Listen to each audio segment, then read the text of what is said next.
What's up, people?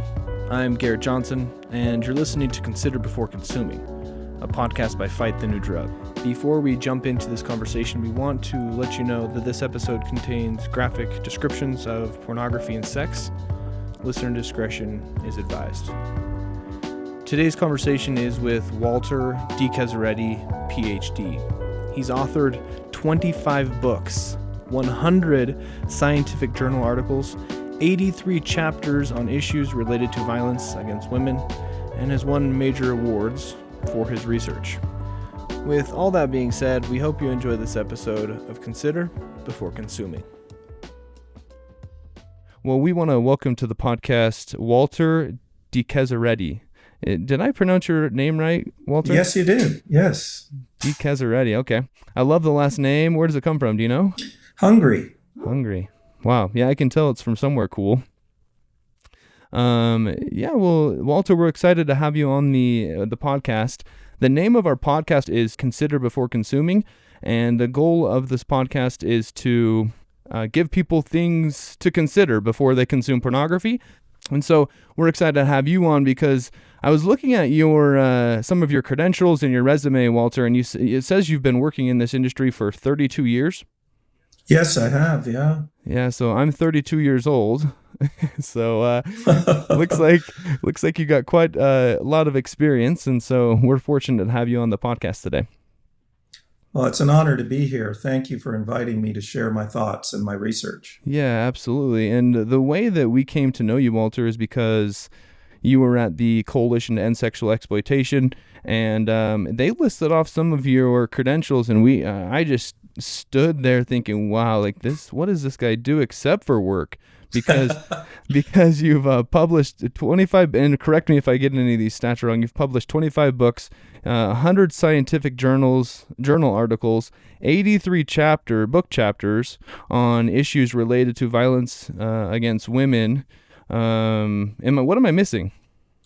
No, and well, at the risk of sounding self-serving, I've won some major awards for my research on violence against women, and I work with people around the world on this topic.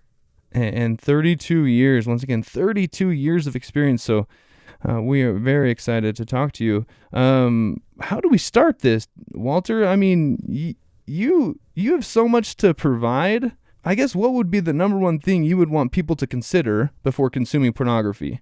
Well, there are a number of things, but what's really troubling me is that we are now gathering data showing a very strong correlation between pornography consumption and violence against women, different types of violence against women.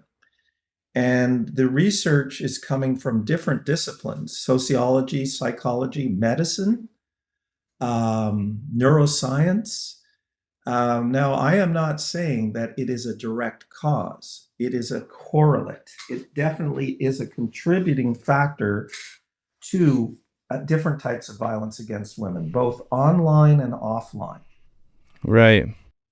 And so, maybe I should talk a bit about the early studies because they were dismissed. Most of the early work showing a relationship between pornography consumption and aggression was done in laboratories. And so the environment was controlled by the researchers. It wasn't a real life setting.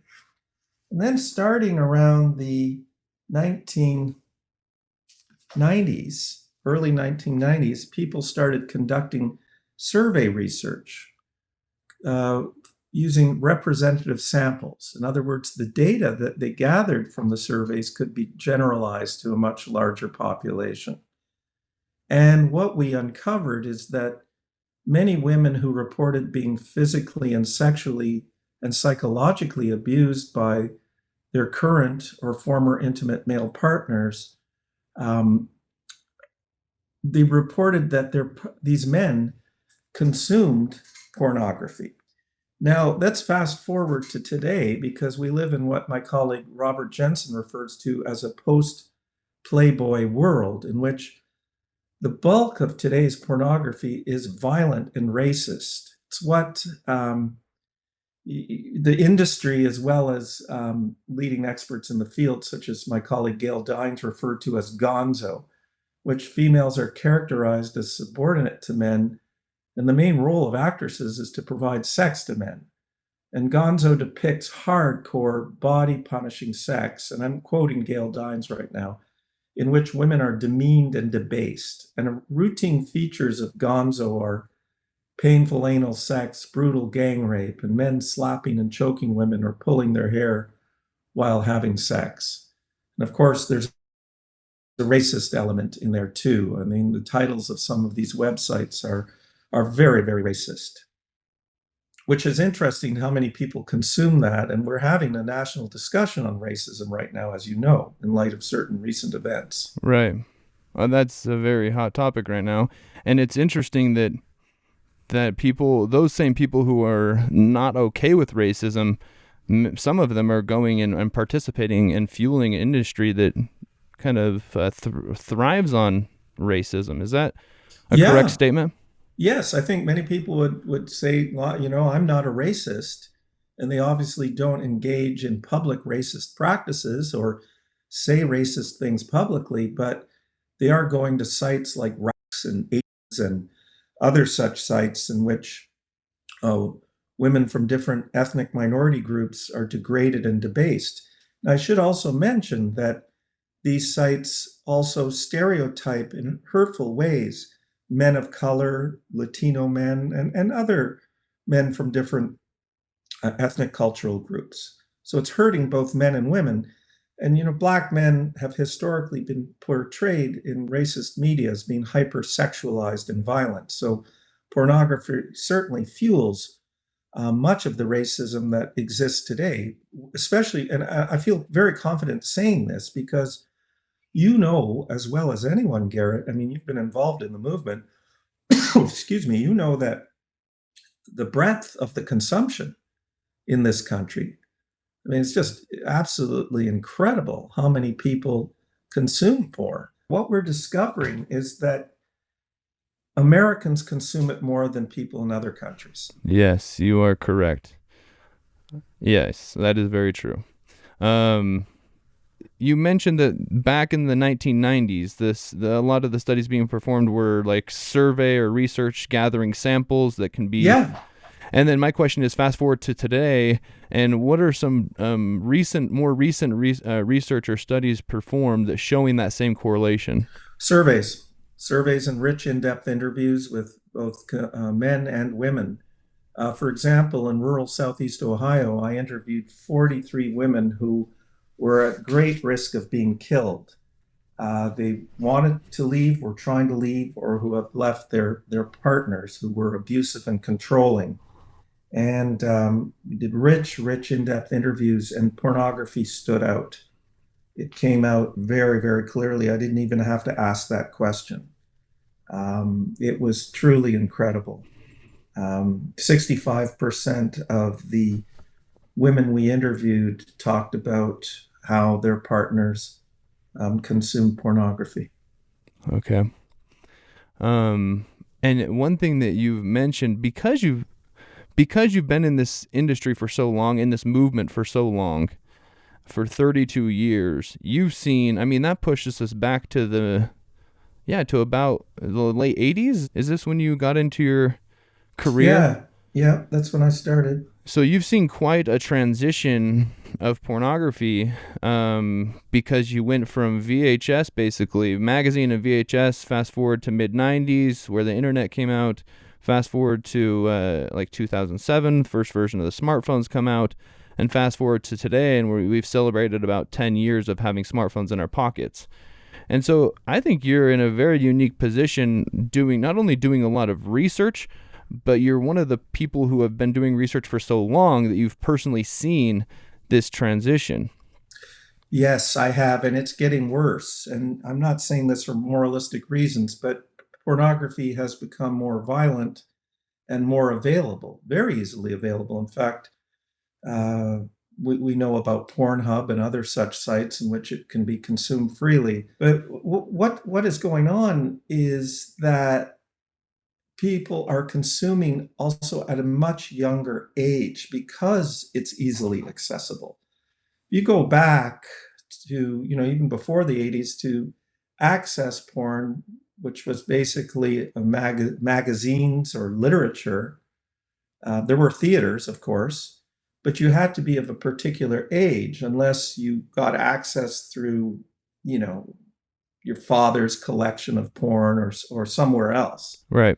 But now the age at which it's regularly consumed is much lower. There's really no strict regulation, if you will. And you could talk about all, the safety mechanisms you want to put in place in smartphones and computers and other electronic devices. But today's youth are so sophisticated. It's incredible.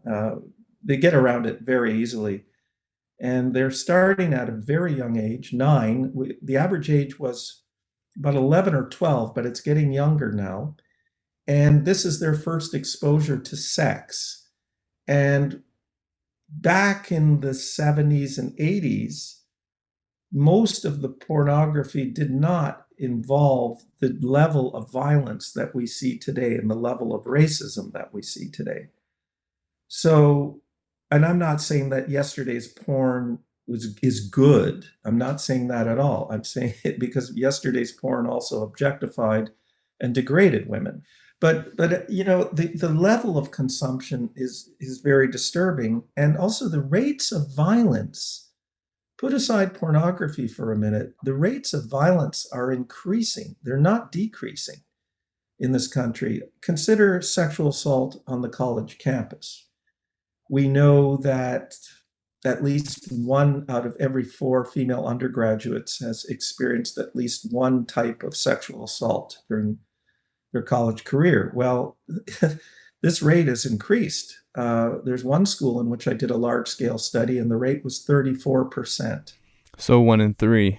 1 in 3. And Bucknell University for the last, at least 5 years has a 1 in 3 figure too.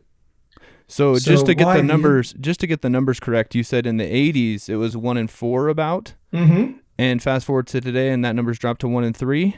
Yeah, or I guess increased to 1 in 3. Okay. Yeah, many places it's increased. I was just looking at the stats. You mentioned Pornhub, but I was looking at their stats from 2018, and it says that there's 4,791,799 new videos uploaded last year. Yeah, and if you take a look at what are the most popular, they're also very violent. And several of us have spoken to pornographers, and they tell us that they don't know how much further they can take it. Right. It's getting more and more violent all the time, and it's becoming more mainstreamed. In the sense, mainstream media is becoming more sexually aggressive, sexually violent. I mean, the popular television series Game of Thrones frequently has rape, and it's justified. Well, that's, what it was like then, or, no, because I think people have become more accepting of it. Same with 50 Shades of Grey. Right. One of the challenges we face at Fight the New Drug is kind of getting adults and youth on the same page, because oftentimes they're using one word to describe 2 entirely different things. They're using the word pornography to describe, well, if you ask the adult, they might say that pornography, the definition basically is Playboy. But if you ask a kid, that's very soft pornography. Yeah. Well, you may recall that Playboy was going to go out of business. It was going to shut down altogether, and it's changed its mind now. Can you remind us why it was going to shut down? Well, Playboy was objectifying women, there's no doubt, but it did not involve violence. And so there was no market for Playboy anymore, which is rather terrifying if you think about it, right? People are happy, those of us who are anti-pornography, we're happy to see Playboy go. But when, on the other hand, when you start hearing, well, there's no market for it, but there's a huge market for violent and racist pornography, that tells you about a shift in our culture. Right. And I imagine that another reason why they struggled and why they considered closing doors is because of everything's free now. So it's not only that there wasn't enough supernormal stimulus there, but also everything's free. Yeah, I mean, we need to think culturally. One of the things that troubles me is that a lot of people individualize this problem. It's a sociological problem, it's a cultural problem. We're not talking about a handful of, people who suffer from some type of pathology. Given the widespread consumption, the worldwide spread consumption, this tells you about what's going on socially. Also, when you take a look at the rates of violence against women in this country and other countries, they're very high. Okay, it's not 2%. Let's take marital and common law relationships. At least 11% of women each year experience at least one type of violence. That's a lot. And then when you think about campus sexual assault, at least 1 in 4, that's a lot. I mean, that's a definite sociological problem. Nobody can deny that.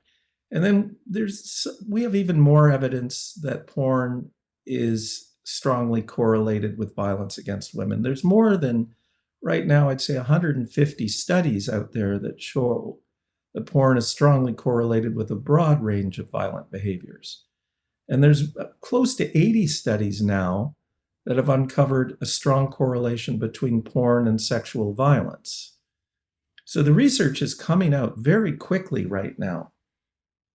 And there's significant themes that are related to men's porn consumption and their abuse of women. Starting with a young age, men learn about sex through pornography. That's their first introduction to sex. That's their first introduction. And, if you think about that, that's absolutely terrifying. If some young man or young woman goes on their smartphone, goes to a site and sees a woman being gang raped by 8 men,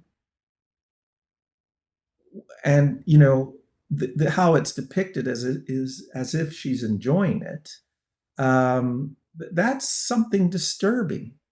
And then there's imitation and comparison. On our Southeast Ohio study, women talked about how their partners tried to get them to do things that they had seen in porn, things that made them feel very uncomfortable, things that were violent, things that were degrading. Another theme is introducing other sexual partners. That we often see these videos with threesomes and foursomes and so on. And there's something going on too in the literature. We're seeing very high, and in the research community too. When I refer to the literature, I'm talking about the scientific literature. We see very high rates of violence against bisexual women. This is an emerging trend. There's a growing body of research. And 85 to 90% of the perpetrators of sexual violence against bisexual women are heterosexual males. Okay, now, what is happening is that if we bring porn into the equation, when you're routinely exposed to threesomes involving 2 women and 1 guy, so a man meets a bisexual woman, she tells him that, look, I like you, but I also have an interest in women and I will occasionally be with a woman. So at first, for many men, this is highly intoxicating. This is exciting. But then when the reality sets in, they feel threatened. Their masculinity feels threatened. And they resort to violence. Oh, interesting. Because they're jealous. There's this sense of possessiveness. They feel threatened by a woman having sexual relations alone with another woman. Interesting. This is the first time I'm hearing about this correlation. Yeah. Well, we've published data on this in the Journal of Gender-Based Violence in 2017. And this is something to consider. I mean, you have to ask, why do bisexual women experience such high rates of sexual violence Right. by heterosexual men? Very high rates. 85% of the perpetrators are heterosexual men. Yeah. So what's next? Walter, we've talked a little bit about where pornography started. We've talked how it's progressed. According to your expertise, where are we headed? Well, that's a good question because many of us are very worried, as are you and the organization that you're involved with, because sometimes it feels like the bus has left. We have to think about progressive ways of challenging porn. I like to talk about issues related to First Amendment, and I want to share something with the audience and with you.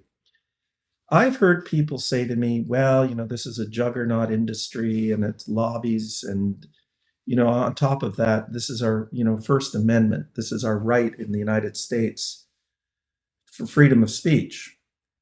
What I think is an important strategy is to respond to this by saying, well, wait a minute, what would be the societal reaction if there was a movie that depicted the Holocaust in an approving manner?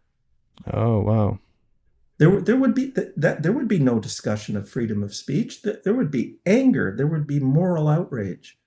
What would happen if there was a film that showed slavery and lynching in an approving manner? There'd be widespread outrage, anger, demands of action taken. And with animals, whenever there's a movie that features animals, you have people from animal protection agencies on the set to ensure that the animals aren't harmed. And then at the end of the movie and the captions, or the credits, I should say, it will make explicit that no animal was harmed during the filming of this movie. Right. So why is there so much approval for the brutality of women? Slapping, raping. I mean, I don't want to get into all the grisly details, but when we say that this is problematic and hurtful, people scream censorship. It's an interesting argument, isn't it? One thing that I was thinking about as you were explaining this argument on the First Amendment is that if someone were to put out a movie depicting the Holocaust as acceptable, I think that the free market would decide that that was unacceptable. And I think the people who produced that would want to go hide in a dark room because they wouldn't want all of the negative attention. So how do we get the information out there, Walter? I guess the goal is getting the information out there because we need the free market to see the correlation between pornography and sexual violence, right? So that the free market decides, basically we're just lowering the demand. Yeah. Well, one of the problems, I'm a Canadian. That's not a problem, but one of the problems I find in this country is that there's a conspicuous absence of sex education. And I hear people say to me, I don't want my children getting a sex education. And my response is, they are. It's called pornography. Right. Oh, that's very true. Wow. And if you look at other countries, Australia, the province of Ontario, which is not far from where I live in Morgantown, they educate students, young students, about a healthy sexuality. They're not saying go out and have sex, but they talk about, a healthy relationship. Right. And they talk about the harms of pornography and the distorted imagery and so on. So students are exposed to this. Right. And the education, it's very important to start at a young age. Right. And what's interesting, too, is we're talking about ways that society as a whole can kind of educate on sexuality, but also I think many caregivers aren't doing. They're not talking about healthy sexuality. I don't know. We're in a predicament here. Yeah, we are in a predicament. And when you talked about hiding, say, of the producer of a pro-Holocaust film, Right. Let's go back to 2003. Are you familiar with Rob Black? No, I don't think so. And his partner, Lizzie Borden, or actually Robert Zicari and Janet Romano. They had a company called Extreme Associates. And they were indicted by a federal grand jury in Pittsburgh, which is an hour away from me, on 10 counts of the production and distribution by mail and the internet of obscene pornographic materials. Zakari and Romano faced a maximum total sentence of 50 years in prison, a fine of $2,500,000, or both. And anyway, they did not they did not end up with such a sentence. They had a much lighter sentence, but they were blacklisted by the industry, the pornography industry. They were sentenced to 1 year and 1 day in prison. Okay. But what happened was Rob Black was interviewed a few years later, and Extreme Associates didn't actually, they showed violence, but the women were not being beaten or whipped or whatever. And he said, let's fast forward to now, and this is actually going on. So this is something this is why I wanted to come back to your point, because it seems when it comes to the degradation of women, what happened to Zakari and his partner, it didn't affect the marketplace. In fact, the marketplace became more accepting of more violence. So an industry that once shunned these two is now producing some of the most violent material that we've ever seen. And the women who are being whipped and tied up and so on, they're actually being hurt. It's not simulated at all. So it seems, my point is, I think the tolerance in a patriarchal society, and we live in one, there's such a tolerance for the abuse of women in many ways. We've never had a female president. How many female CEOs of corporations do we see? The list goes on and on and on. So I think we not only have to talk about pornography, which we do, but we also have to talk about how do we value and respect women? How do we come to a situation, a major cultural shift in which women are treated with total equality? Because pornography, to me, is a powerful indicator of how we think about women. It's symbolic of how we think about women. Don't forget, the oldest form of oppression around the world is patriarchy, because they're men of different ethnic cultural groups who oppress women, right? It has no ethnic boundaries. And so, I mean, think about our history. When were women given the right to vote in this country? Just recently, relatively speaking. Right. Yes, from a historian standpoint, historians think 100 years is a short period of time. So these are things we need to think about. We need to ask about the type of society we want to live in.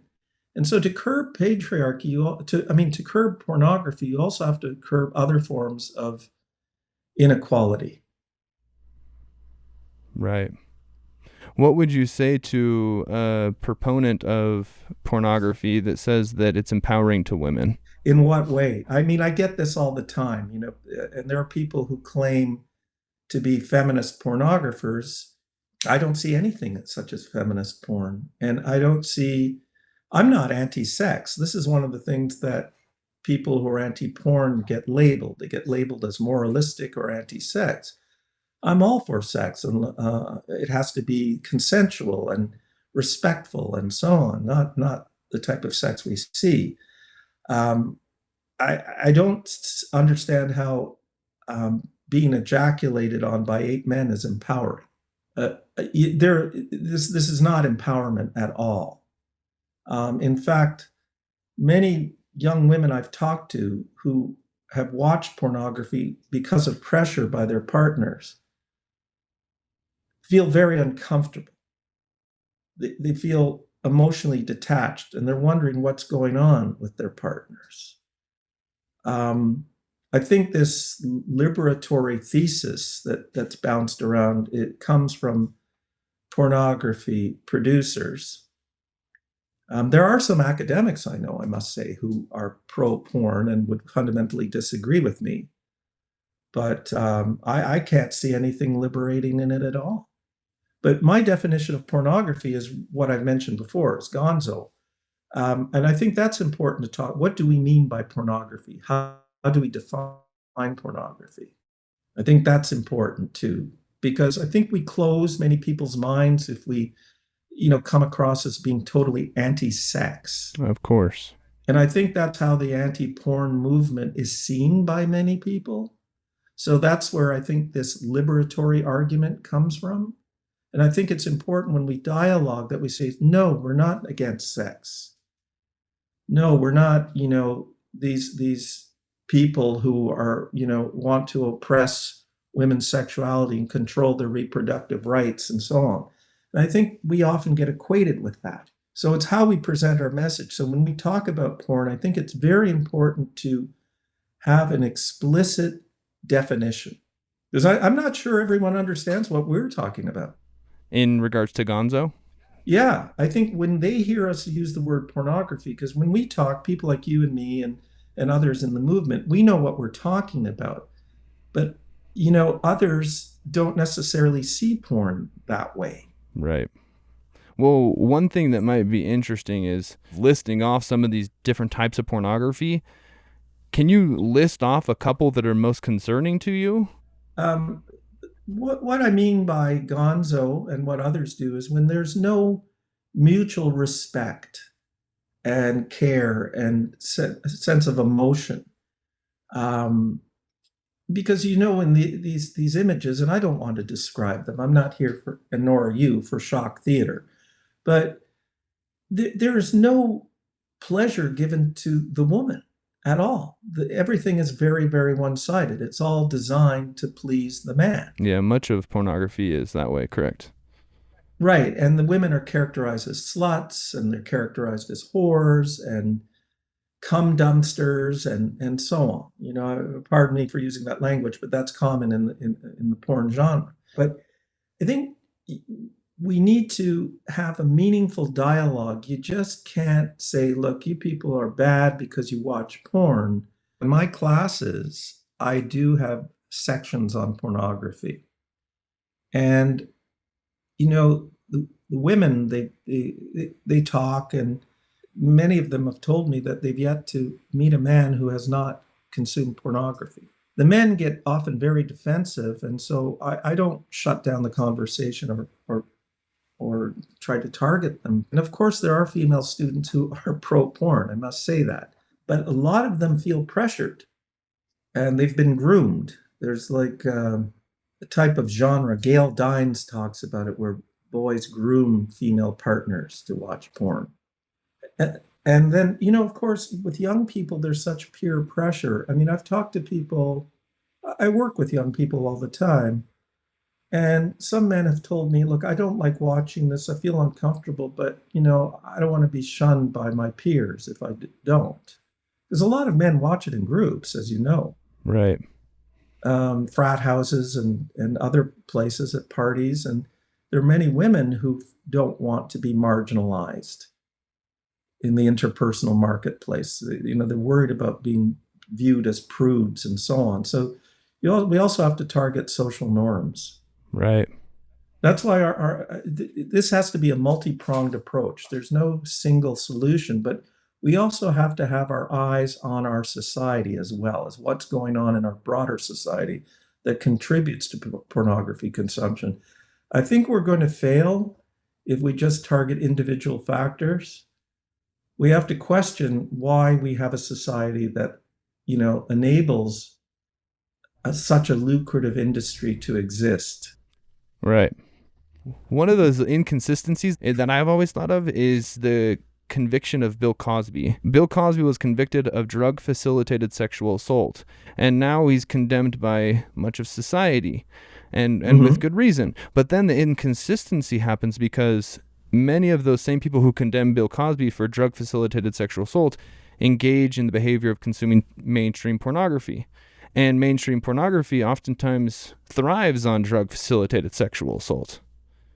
Oh, it does. Yeah, for sure. But I think, we have to have some meaningful dialogue among groups that may not necessarily agree with everything, that each other has to say, but are committed to, ending this problem. Yeah.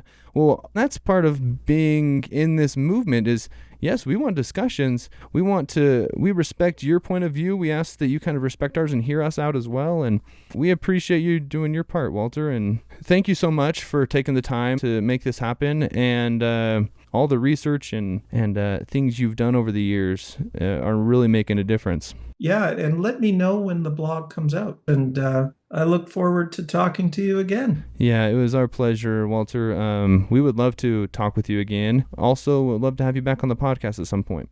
Yeah, that'd be wonderful.